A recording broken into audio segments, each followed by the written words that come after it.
System riding to the core. Yeah. Reppin' inner city left. This is the Inner City Left broadcast. Today is Monday, July 21st. I am here with Emoja, Lil Tanky Sumler, and Keita the Muscle. Hello, my friends. How are you doing today? Any thoughts, any opening feelings with you, Tanky or Muscle?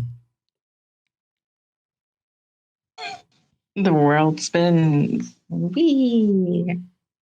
Okay. It does. I don't really feel the gravity move or whatever. I'm going like hundreds of kilometers. That is true. I step in the room. I step in the room and change the gravity. But we are all moving. No one is standing still. The Earth is going around the sun. The sun is going around the enormous black hole, the center of the galaxy, and the universe revolves around me. So there we go, everyone. Boom. Let's get into some conversation here. Because we are here during the Trump presidency, y'all. Trump number 2. Well, it's been quite a wild ride here, 6 months in.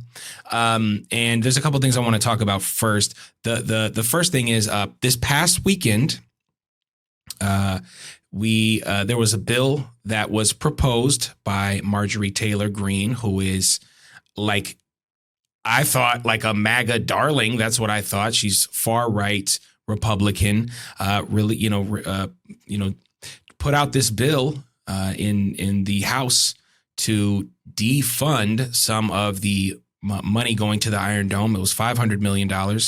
I'm going to play this and then I'll see if I can get your guys' response just on sort of, I guess, how far sort of the Democrats have fallen, because this is obviously a person that's far to the right and shouldn't be the person whose voice we hear much for stopping the funding to Israel, but for some reason it is.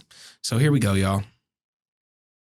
Israel bombed a Catholic church in Gaza, and the entire population is being wiped out as they continue their aggressive war in Gaza. My amendment would strike $500 million in funding for nuclear-armed Israel's missile defense system. The U.S. already provides Israel with $3.8 billion annually in foreign aid. $3.8 billion, that's a lot of money. Additionally, the April 2024 security supplemental included $8.7 billion for Israel. Even though Israel, nuclear-armed Israel, has universal health care for their citizens and subsidized college for their citizens. They're able to provide that. However, here in America, we're $37 trillion in debt. My amendment will ensure an America First Department of Defense, and that is exactly what we need and we haven't had for a very long time. So this tweet here says, if you're a Democrat getting outflanked on Israel by Marjorie Taylor Greene, you need to reconsider everything in your pathetic fucking life. I'm going to start with you, Tanky. Just your initial response to this, not only about the Democrats, but what Marjorie Taylor Greene is saying as well. So I think this is completely consistent with what her brand has been, right? I think it's a mistake to conflate MAGA with America First. America First is a much older sentiment that ties itself back to America in the 20s. It was an American Ku Klux Klan saying, America First came from the Klan. This is on brand for who she is, right? MAGA tied itself nominally to America First, right, as a way to identify with the white nationalists. And let's also say the people that don't happen to know where that phrase came from, right? So when Marjorie is saying that, that's been her brand, and I wanted to see if she would actually say America First at the end, and she did. You know what I'm saying? It's completely consistent with what her position has been. It's not even necessarily anything against Israel in a de facto sense, so much as how can we be, it's your mom saying, ain't no money for your allowance. We owe on the mortgage, right? She's saying it's $37 trillion in debt. How we got money to give to Israel when Israel already got free healthcare, right? So again, it's also interesting to see these Republicans, these damn near libertarian Republicans, bend this over backwards. There were a couple of things in there, though, that stood out to me the most. It is actually illegal for the American government to do business with an undeclared nuclear state, right? That is a matter of policy. That is a law. And the fact that she calls Israel on the official record, right, a nuclear armed state, that in and of itself should change even the ability to do business with Israel. I thought that was a very clever thing to get read into the national record, right? Because now, in a world where the entire government wasn't co-opted, that would force a State Department review as to all of the types of materials that can even be sent to them, especially military packages. You got to remember, right? It was this same principle that they used on Iran over the last 20 years, to make it so that no country in the world could really trust that if they did military business with Iran, they wouldn't be sanctioned and their money wouldn't be stolen. This is what we talked about this before, right? How Russia played this dance with Iran for 20 years. Are we going to sell the S-300s, right? It technically should be forcing that same type of review within the American system because there are laws on the books against doing business with undeclared nuclear states. And the only other thing I would say is, again, this is on brand for her in that this was the only person that I heard on the floor that called Zelensky and the Kiev regime a Nazi regime, right? And so, like, all of these things have been said on the record in front of Democrats who continue to, I don't see no evil, I don't hear no evil. And don't get me wrong, man, Marjorie is a terrible person. I mean, this is not coming from any type of devotion to Americans, right? You have to understand what America First means in the way that it's being said, right? The statement underneath America First. What kind of Americans? So long as those Americans aren't good, and that's her playing to her base, which is something more than Trump is doing right now. Yeah, Muscle, I guess I'll put this to you, sort of the strange bedfellows that leftists kind of have to go through all the time. Marjorie Taylor Greene should have been something that the Democrats could have got a part of, could have just those who are trying to push back as sort of against the funding of Israel. This seems like something they could have got on board with, but they didn't. Just sort of your thoughts on Marjorie Taylor Greene and all the other things, following up on what Tanky said. Tanky often says this, so there are no permanent allies, only permanent interests, right? And her interest is America first. And what does that mean? And then this is also ties into when we say that racism is a construct. This is some of the ways that it manifests, right? Because she doesn't consider Israel part of America, even though a lot of the conservative and MAGA movements have absolutely tied itself to Israel as a colonization project and a genocidal project at this point. And in some cases too, this is why we see a lot of Trump's relationships fracturing as well, because they're like, that money was supposed to go to us. That's what they mean by America first, not that, anybody making less than $30,000 would get this money. They don't give a shit about that. They are like, these bribes are ours. Why are they going to Ukraine or Israel? Like, why are they going to Elon Musk and his projects? Like, this is what capital breeds. Because I even think about the Italian prime minister, who's quite frankly, her thoughts on immigration are vile.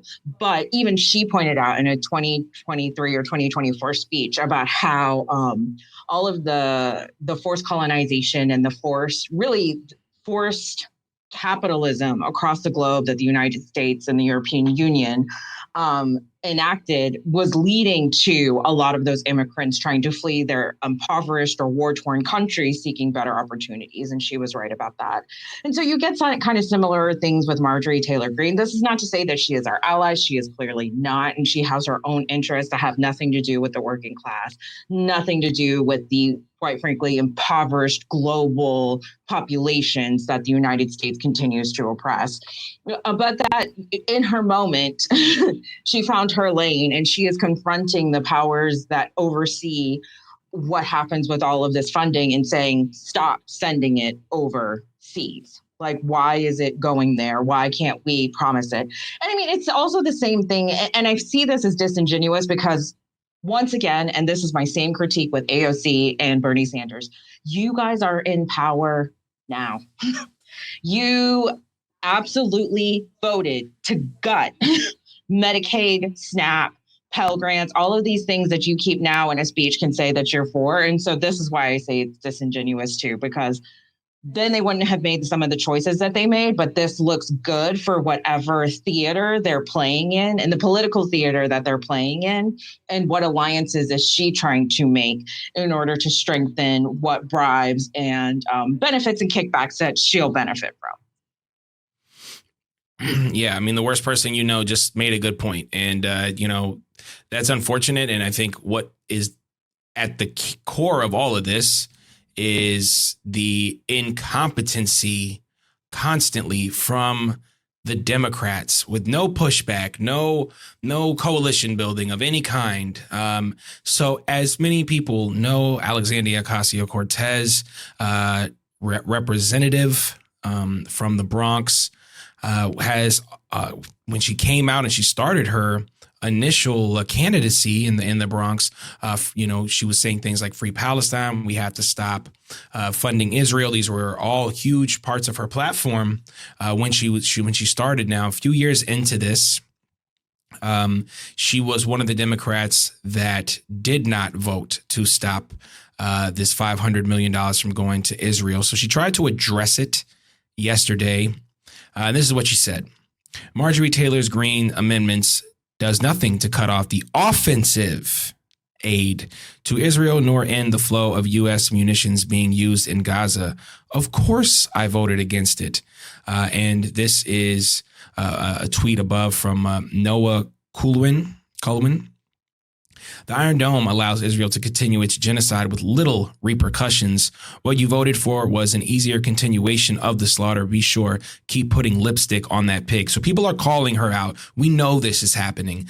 We know that the Democratic Party seems to be fully on board with the G side as much as the sort of American deep state or sort of the American general brass is totally fine with this. And again, Joe Biden, the previous president, Democratic president, said if there was not an Israel, we would have to invent one. It is the best $3 billion investment that we make. So I'll start with you, Keita, and then I'll go to you, Tanky. Sort of the Democratic Party, you know, Keita, you mentioned Bernie Sanders, you mentioned AOC, just continuing to flounder with no real policies to stand on, no real interest in any other aspect other than maybe Bernie Sanders critiquing Benjamin Netanyahu. Just your thoughts on sort of the Democratic Party as we stand going forward.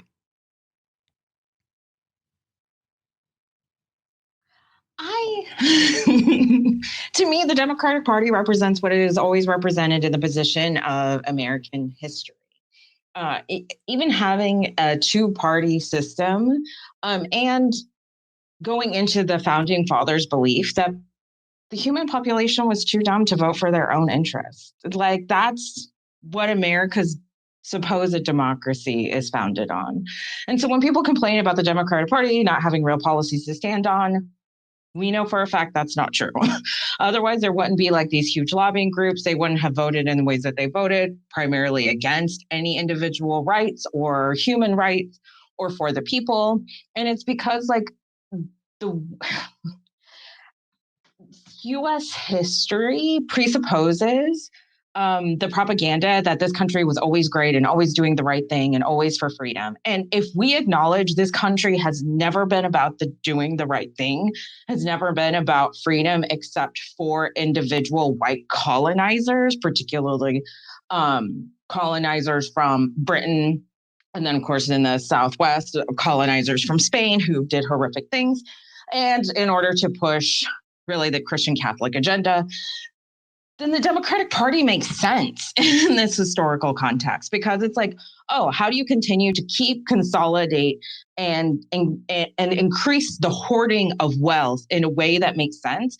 And you'll see how the Democratic Party absolutely positions itself in that way to deny opposition to any extremely more left party, particularly because this country eliminated a lot of those pockets. So when we try to position that, protesters were disappearing most recently, no, this country absolutely attempted to commit genocide against the Native Indigenous peoples, absolutely murdered entire Black sanctuary cities, murdered entire communities and populations where Native Indigenous people and Black people were uniting against this common cause of we have got to fight the ongoing loss of our lands and the ongoing dishonesty of the white people who came to this country and colonized. And so that's why I say, of course, they're in lockstep with Israel, because it's the same ongoing continuation of that colonization project from the British, from Spain, from France. When we looked at like Google Earth, just kind of as a random, like fun evening, we're nerds, but it was very fun. And how it's like, why are there still entire islands in the middle of the ocean that they're forced a national language is French, that all of their cities are named after French words or French people. And so we see the same thing here, but the fracture of kind of some of that propaganda, though, is that Israel is still considered very other because like people don't understand a lot of times what Jewishness is. And so then it kind of gets classified as like, well, Christianity is a better form of Judaism, so you guys should really give that up, which you can kind of see Netanyahu doing anyway, where he's like, well, we're not a religious state. We're a free state, whatever the hell that means, because the United States uses the same propaganda. And so the Democratic Party was never going to save us, is never going to save us, will never support any working class interests because it has always been positioned as part of the colonial products, part of the colonial tools that they have to continue these oppressive policies and ensure that capitalism and white supremacy continues to flourish and thrive wherever they have to force it. Yeah, I mean, what I would like to say about the Democrats is I think one of the most brilliant things that they've done as a party is they've captured progressive voters, people that have progressive or see themselves as progressives without ever having changed who they were. Like the Democrats have never been a progressive party, historically speaking, right? People like Black people tend to think about, the Democrats as like the party of Jesse Jackson. And it's like Jesse Jackson was a Democrat, but it was never his party. He never controlled, you know what I'm saying? Not to say that he was some kind of incredible progressive or something, but in the imagination of like the inner city, right? So they've captured the progressive vote while always having never removed who they were. The party of Andrew Jackson, the party of Woodrow Wilson, who is an out and out Klan member, right? The party of Bill Clinton, who writes to the Daughters of the Confederacy and announces his candidacy at Stone Mountain in Georgia, right? In front of all the federal fallen Confederate soldiers, right? This is the reality of like who the Democrats have always been. Yet, however, in the imaginations of people, they're seen as this incredibly progressive left-wing party, right? Where they've never espoused these views in a real way. You know, Bill Clinton was the one that made, tough on crime a real thing, right? Which, again, let's just always be honest about what that means. Is like, are you willing to lock up Black people and or poor people? You know what I'm saying? Which is that was Alec and that whole that huge bill that they put through, just to create so many more prisons. Right. The super predators, obviously, with Hillary and Joe Biden, right? Yep. Like, who is a historic segregationist, right? Like, this is what I'm saying. Like, this is what the Democrats do extremely well. They continue to capture the progressive vote, right? By keeping people in the party that nominally seem progressive, right? Someone like a Bernie who at first glance appears to be quite progressive. Someone like an AOC who at the beginning of her career is saying things like, defund ICE, But by, as little as 4 years ago, saying things like, you get that crumb. The kind of people that go to Met galas, but claim to be, pro population, pro working class, while secretly despising them, secretly looking down on them. I mean, it's what the Republicans say, right? Latte liberals, I drink at Starbucks and I donate a tenth of my seat to insert, I use a reusable straw. Right. Like nonprofit, insert nonprofit of choice, right? While never giving a homeless person $1. It's like you just gave Starbucks $20 for like some whack ass coffee, like not even good coffee. You had a local coffee shop across the street. You didn't go there. That's who the Democrats are, and they continue to just capture that vote. Like for some reason, people are unwilling or unable to see beyond that, right? Like even the veneer of a Barack Obama whose image is extremely left-wing, his image, right, as imagined by people, Democrat and Republican alike. In reality, this is a person that privatized the drone program, that was almost explicitly a military program under George W. Bush. And he's the person that essentially brought it back to the purview of the Department of State, to the point whereas generals like General Petraeus is like, man, it's better for me to go work at Langley. It's more upward mobility. If I, you know what I'm saying? Like, this is who the Democrats really are. When you peel away the veneer of how they're perceived to be and look at them based on the actions of what they do, Democrats have consistently outperformed Republicans in immigration raids and deportations, right? That's not the public image, but it is the actual established empirical reality that is observable. They just don't give those terrible speeches about, oh, they're all rapers and they're all killers, but they insinuate, right, through their ends and their operatives within social justice, what bad people look like. Republicans say Mexicans are rapers. Democrats fund grants that say black men and Mexicans are rapists and killers. You see what I'm saying? But I mean, it's the same thing. It's just the approach to how they achieve their goals. That's the difference. But the goals are never that different. And so that's why it's shocking to me when people expect different foreign policy outcomes.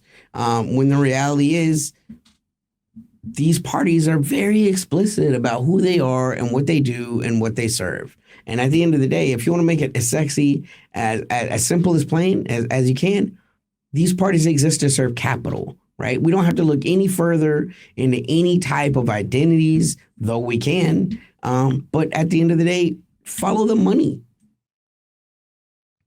Marjorie Taylor Greene, when you mention her and sort of Democrats getting on board with some of the things that she said, I know you guys remember during the State of the Union speech by Joe Biden, where Marjorie Taylor Greene was talking about, some woman that was supposedly killed, and Joe Biden was up there like, we got to get rid of all these illegals out here, then it's okay for the Democrats to be cool with the Republicans and agree and have those conversations. And the Democrats are just great at exploitative rhetoric, the nonprofit idea of, hey guys, it's not bad, it's not a fascist world, we don't need to press back. And we just read as a group, or we were watching the show, Brave New World. It's not the 1984 super repressive aspects, but this is a liberal world too. And liberals want to make it seem like everything's okay and it's all good, but it's not. And they tend to lull us to sleep.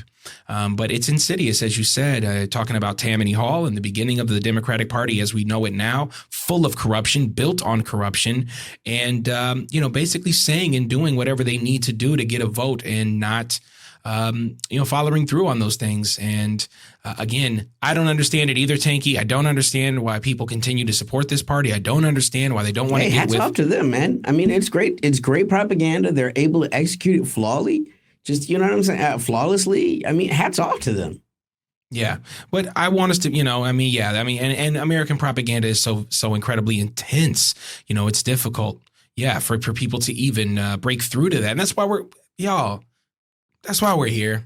That's why we try to put in the effort. That's why we still doing this, because we find it important to give y'all real news, man. I mean, it's not everything is not fine. It's the meme where the dog is sitting in the room of fire with the cup with the this is fine. It's not fine.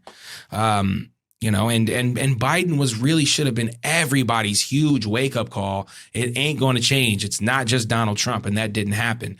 But speaking of Donald Trump, we haven't spoken about this before, but I think it's important for us to address.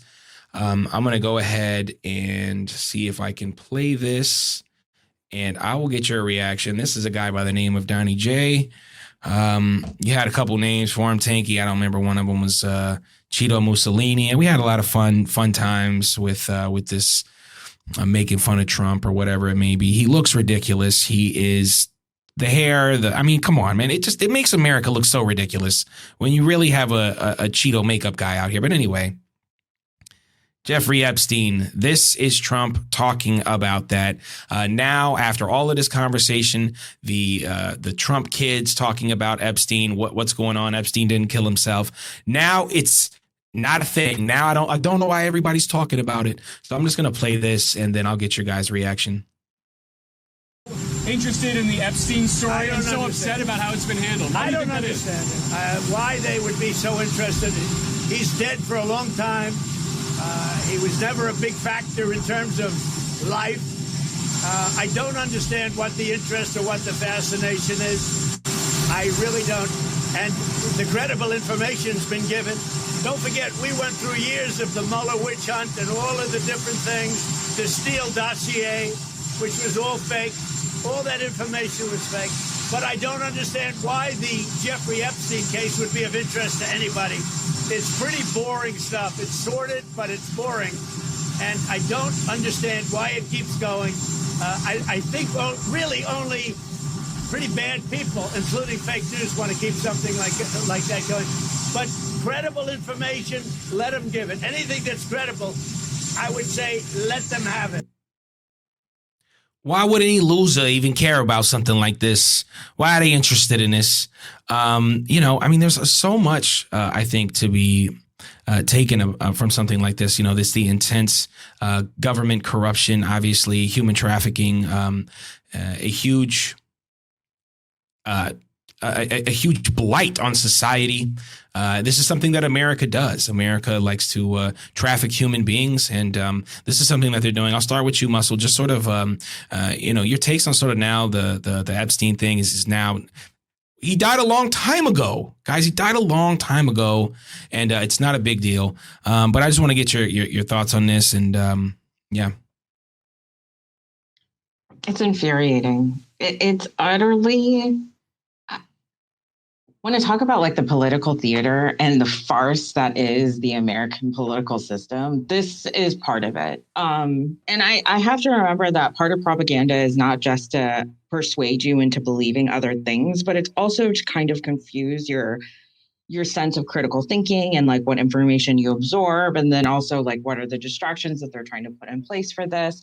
But at the end of the day, the entire American government is complicit in the worst human depravity throughout the course of its history, and this is just one more dot on the timeline of America's very fucked up. Look at what they did around the Epstein files and everything that's going on. And I mean, even the fact that when all of the information first emerged and how hard it was to get a hold of those files because of the rumors around the names that were in it and what were the implications and what did this mean, and then finding out just how many people were complicit in it as well, and how this country just makes a rampant joke out of things that are absolutely horrific, and just having to see this in real time again and again and again to say this human depravity, this horrific war crime, these terrible, awful actions Oh, I don't know why you're worried about. Why are you thinking about that? Don't you got more important things to do? Oh, that wasn't even real. Why did you think that was real? That was entirely made. It makes you feel crazy, especially with the proliferation of AI and how do you get information and verify it. And then,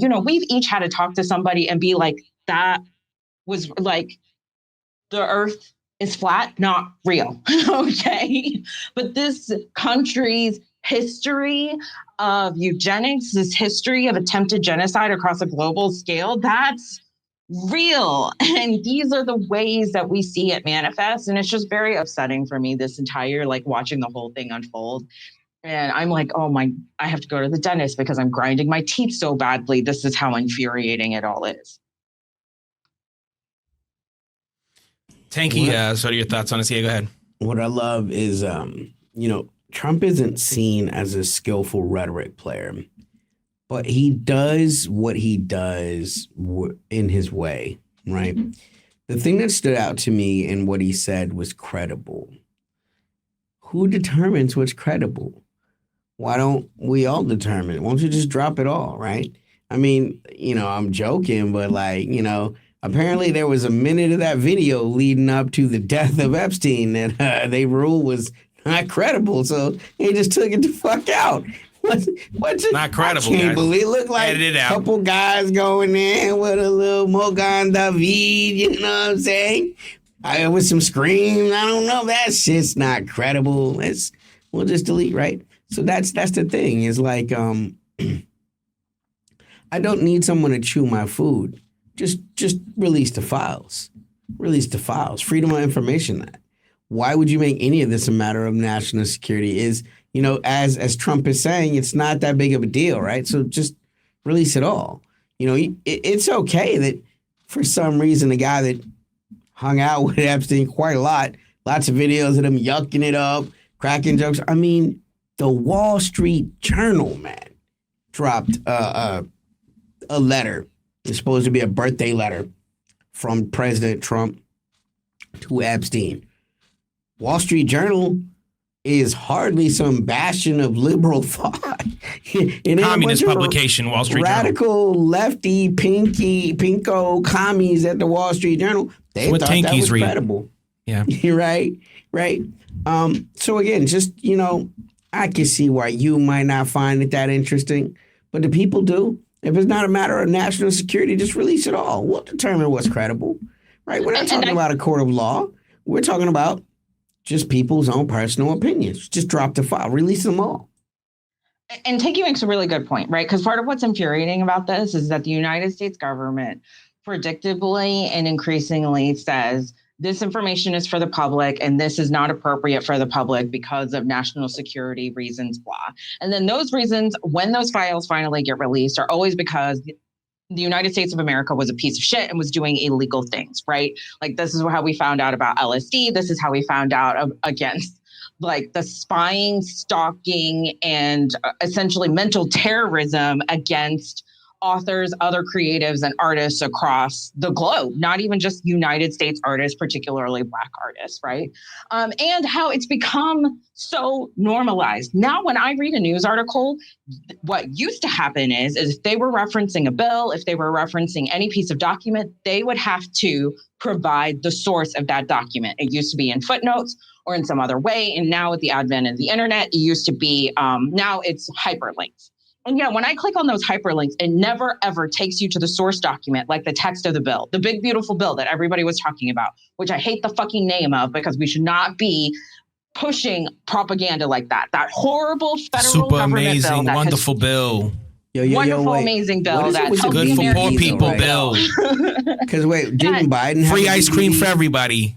There was Build Back Better. And then there's the Better Business Bureau. I mean, what the fuck is it with the legislative text? Even trying to go onto the United States federal government websites now, they don't always show you the full text of the bill, even though that should be public information. And it's the same thing here. This government and not even this government, Trump and billionaires are now determining what is information that is appropriate for you and what is not. And part of that will always absolutely erode and eliminate your ability to think critically about what is happening to you and to be able to articulate what is happening to you and then to take action about what is happening to you. And you can see this over the course of American history, how every step of that continues to get eliminated until we have an education system that's saying, oh, enslaved peoples? No, we just gave them job opportunity. Give me the source documents, because when you read the source documents of what this country did to Native Indigenous peoples and did to Black people and continues to do them to this day, you're not going to say that this country was ever built off freedom or democracy. Well said, everyone. Yeah, I mean, if there's anything that I think we all can agree is that,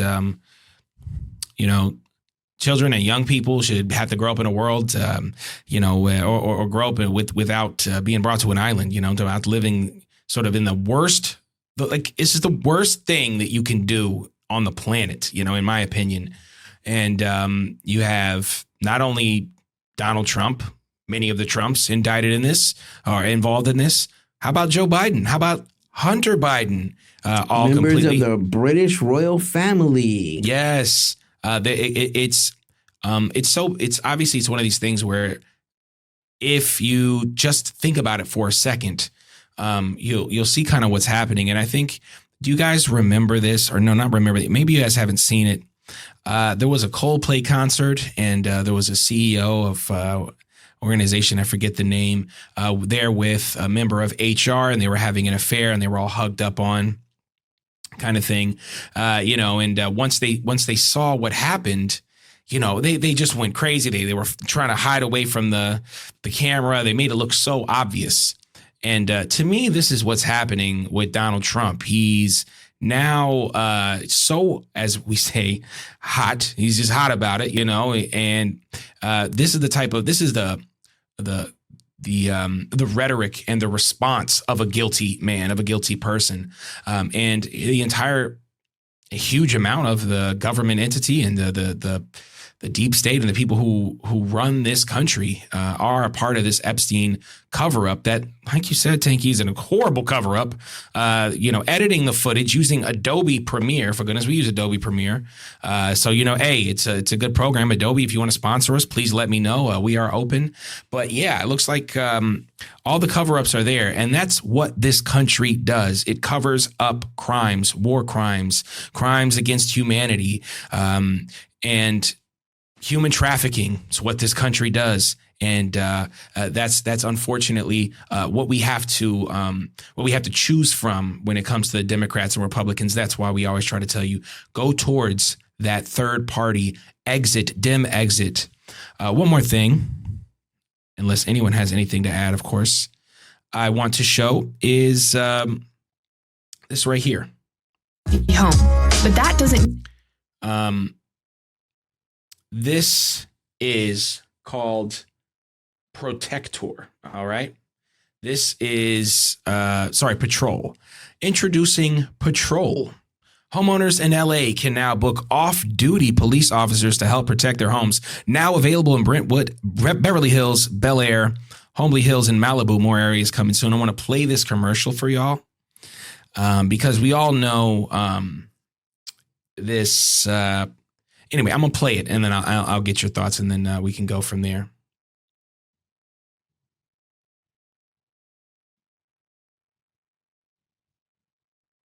There are times you can't be home, but that doesn't mean your home has to be unprotected. Maybe the kids just got home from school, and you're stuck in traffic. Or maybe you're about to travel halfway across the country, finally taking that vacation. Or it's just another quiet night, and you'd rather sleep knowing someone's looking out for you. When you book a private patrol, you're getting more than just presence. You're getting protection from trained off-duty officers. You might not always be home, but with Patrol, someone is. This is sort of what they're kind of marketing to, I guess, the rich, or, this is, again, private security. I'll start with you, Muscle, and then I'll go to you, Tanky. Sort of what is your response to this video and sort of the privatization of the police and, sort of having these ring lights and all these things in front of your house, just mainly people becoming the cops? The police force in America was always a private force meant to protect white people's and white owners' private property. I mean, these were the white militia groups that then became police officers after terrorizing Native, Indigenous peoples, Black peoples, and honestly, Asian peoples who were forced across this country to build this entire fucking infrastructure. So this makes total sense because this is what happens in dystopian fascist governments, particularly once people start accruing a certain amount of wealth. We, of course, see this, the militarization of the domestic police forces, increasing or shifting the actual military into a domestic terrorist force against its own people. And rich people know. I talk about historical records, but it's not like they don't know the historical record of what happens when you continue impoverishing people, ensuring that they die younger and younger, that you essentially enslave their children into these caste systems. And in the United States case, it's this very extreme poverty. The fact that I even have to say that word, and it's a thing that exists in one of the wealthiest places in the universe, like, the earth is so rich with resources. There is no reason for a handful of people to hoard all of it. But this is the natural progression of that. And we also saw it too, because when the LA wildfires hit, all of these homeowners were like, why are you helping the community? You need to protect my home. I'll even pay you more. And this is why certain people should not, like, across the globe, there should be a wealth cap, because there is a certain amount of wealth in which you just start dehumanizing the rest of the population. And it's just a consistent human behavior that we get here. And they're like, well, I'm more important than everybody else. And you know that because they're hoarding resources that could help an entire community. And so this is a continuation of that. This is why we're going to see more drones, more like police, more militarized police across the globe. This is why we're seeing more cop cities, because rich people acknowledge that there are more poor people and there are more people that they intentionally keep impoverished who are going to fight back. And so they try to build their little fiefdoms and armies in order to prevent that. And I hate the fact that they can pay enough that people choose to become class traitors and become security officers, become police officers, become these off-duty officers so that they can be weaponized against the working class people. It sucks. I hate that I'm seeing this again. I hate that they've launched an app for it, but I know that app's going to blow up because they're going to actually make a whole shit ton of money because rich people are fucking scared, and they should be. I would actually argue against the point. I think it's interesting, and it shows what stage of the dystopia we're in when so much of the municipal apparatus is tied up in funding the police, right? Even once again, even the Democrats don't defund the police, fund them, fund them. We've reached the stage of the dystopia where even with all of this money that goes to the police, the people who work, rank and file in the police still don't make enough money to not have to take side gigs to go and work with these type of apps, right? Like, you should, by all rights, with the amount of money that Americans put into policing, assume that if you've decided to take that on as a profession, you're good. You can do your little 40 hours, get your benefits, make sure your wife and kids got your dental. That's still not even there now, man.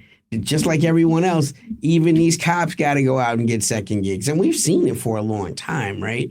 Like, I feel like it's much the same way, like when you go into a grocery store and there are actual police there. Like, if Kroger's wants to have private security, I'm okay with that. You can pay that. You know what I'm saying? But the fact that there's literal law enforcement inside of a private institution, set to potentially murder someone because they stole a 45-cent can of beans, I think that's a bit of a position rise, right? I think that's a bit aggressive in this world. And that's something we already take for granted. The other thing I would say about it is it goes to the cancer that is radical individualism, right? And just as America has always strived to have that as an identity, there's been people indicting it, even from a literary point of view. That's the whole point of Moby Dick. It's showing the dangers of radical individuality, where you're willing to sacrifice everybody and everything for your ego's projection of what should be. And what I mean by that is, I was a poor black man growing up in the hood, poor black boy, but I knew my neighbors. They knew if we was on vacation, we knew they was going to look out for us. We knew if they went on vacation, we was going to look out for them. You know what I'm saying? So you got these people living in these $50 million houses, $100 million houses. You don't even know your neighbor, and your neighbor don't give a fuck about you, to the point whereas if you're gone, they're not even going to be able to look out for your stuff. Again, if you want to have private security, just like I'm saying for corporations, that's fine. But the fact that they're off-duty law enforcement that will still be protected with all of the weight of the state should an incident occur, right? I get into a fight with private security. I fight him. He fights me. Maybe we sue each other for assault. Maybe we sue each other for assault with a weapon, whatever the fuck, right? But when you're talking about a member of law enforcement, that brings in a whole nother retinue of things, especially if you're acting under the guise of protection, ostensibly backed by the seal of the state. Because now I'm not fighting a private citizen, right? I am fighting a member of the state, but I'm not doing anything even necessarily related to a state function, right? I'm just at Mr. Joe's house, and Mr. Joe doesn't understand why this black guy wants to be in his neighborhood. So it's just security. And now I'm not yelling at some bodyguard. I'm yelling at some off-duty cop, who's going to have the ego of a cop. And if anything goes wrong, I'm dealing with an irate cop, even though he's not acting specifically under the authority of law enforcement. He still has the implicit backing and protection of all of those systems. I see it as a corruption. Even in a fascist state like this is still an aberration, because it implicitly states the thing that fascism is supposed to ensure: protection of the wealthy. It's saying you being a person that lives in Bel Air is not even enough. You need more, right? It just continues to wheedle at your phobia that everybody, the zombie masses are coming and we need to be protected at all time. Like, bro, if you are a person with more than $10 million, you are the most protected, identity in America. Right. And people don't like to look at financial identities, but wealthy is that's an identity. As much as any other identity one might claim, a person with access to millions of dollars at any time has access to influence in a way that a private citizen never will. Yeah, some of the things that I wrote down, I think people are interested in this like projection of power. We've seen this also with like the bodyguards that you can rent in LA, a huge part of, or armored cars and things of this nature, that projection of power. But hey, I'll tell you what right now, I don't need to ever look for police in the areas that I live. It's crawling with police out here. I can't turn a corner without seeing a police officer. And I think it kind of goes to this thing that so much of the funding that goes to police, like you said, it's really to major urban areas. It's really to, repurchase some of these military assets like armored vehicles and troop carriers and things of that nature. So you see this huge police presence in major cities, areas where there's lots of black and brown people. But in the suburbs, you really don't. And I think people are looking to protect this power. I think you have to look at, obviously racism, sort of like you said, Tanky, with like the zombie hordes. I mean, this is the conversation that both the Democrats and the Republicans are having. Secure the border, secure the border. There was this fight between Trump and Kamala on who was stronger at militarizing the border. And that seems like a strange thing to me that both parties are sort of arguing this. Both parties also, I don't know if you remember this, all four candidates for the major parties that ran were gun owners, proud gun owners. Well, maybe not Donald Trump, but he certainly doesn't care. But regardless, that's something that's new. And I think in general, people feel the pressure here. And you know, you always hang around these dickheads who are like, the market's going to correct itself. The market's going to correct itself. How is the market going to correct 900,000 homeless people? How is the market going to correct 35 million people that don't have health insurance? How is the market going to correct people being separated from their families? The market is not going to correct itself. It is going to continue to serve the rich and people who want to invest, people who want to throw their money into these, you know, investing situations are just furthering, you know, sort of this huge bubble that is going to collapse soon. And I think people know that. They see the things like the bond crisis happening. They see countries that own a lot of American bonds kind of getting rid of them now. They know BRICS is on the way. They know Trump is a weak leader. They know he's complete, like the Epstein files are showing. This guy is obviously completely owned by, you know, whatever apparatus to never make him do anything, even if he wanted to, which he doesn't probably and doesn't care. And this is what I mean when I say the American rot is deepening. And that's the title of this video, is no matter it was bad back then and it's way worse now. It keeps getting worse. The Bidenification of sort of all of this now coming into, you know, the Republicans always do a good job of, you know, exploiting some of the things that the Democrats did to further them. And that's what this bill is doing. And, you know, that's sort of what this government does. The infrastructure is completely fucked up.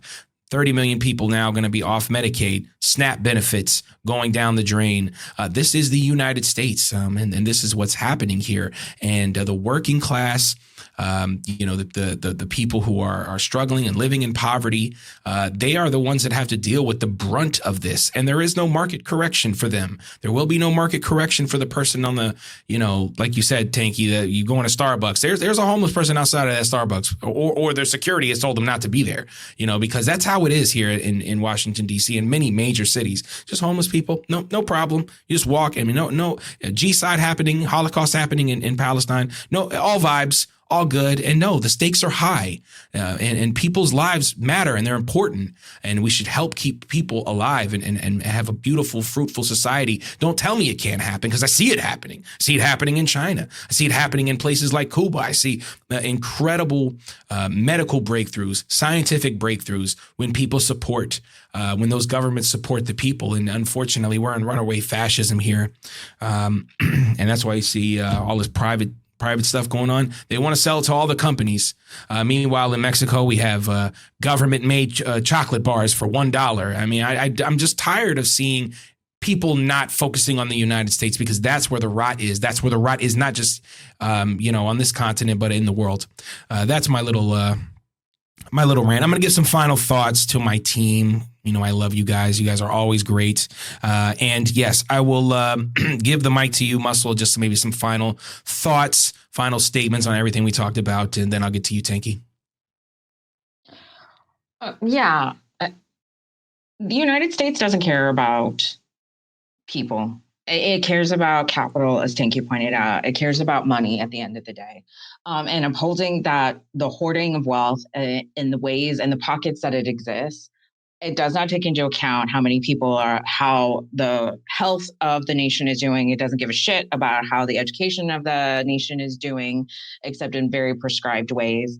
And so we have to acknowledge that the country that we live in, or the country that your country might unfortunately have to deal with, or even as a tribe or nation having to deal with this country, is a losing prospect. This country is a liar. It has lied in every negotiation that we have ever done. And it also is not scared to lie to the people. And this is why we have to be skeptical about everything that's emerging in the news, that we have to be able to have these open discussions, disagree, as Tanky pointed out here, that we have to be able to say, hey, I kind of see a different take on it, and then explore what does that mean together. And as I always say, talk to your neighbors. If you live in the Northern Hemisphere, it is fucking hot. Oh my God. We're seeing record temperatures that are really kind of pushing the boundaries of human sustainability. So have an extra water bottle and give it to somebody who is homeless. Stop calling the cops on people who are just trying to survive in the dystopia. Let's give what we can have those human moments that we really need. So as Tanky pointed out, we're not seeing each other as the enemies, because these are the times that you need community even more than ever. As people are losing their healthcare, people are losing even more access to food, as things become even more expensive, because this country is now propelling itself towards hoarding and stealing more of the wealth at the bottom to give it to the top. So community, talk to your fucking neighbors.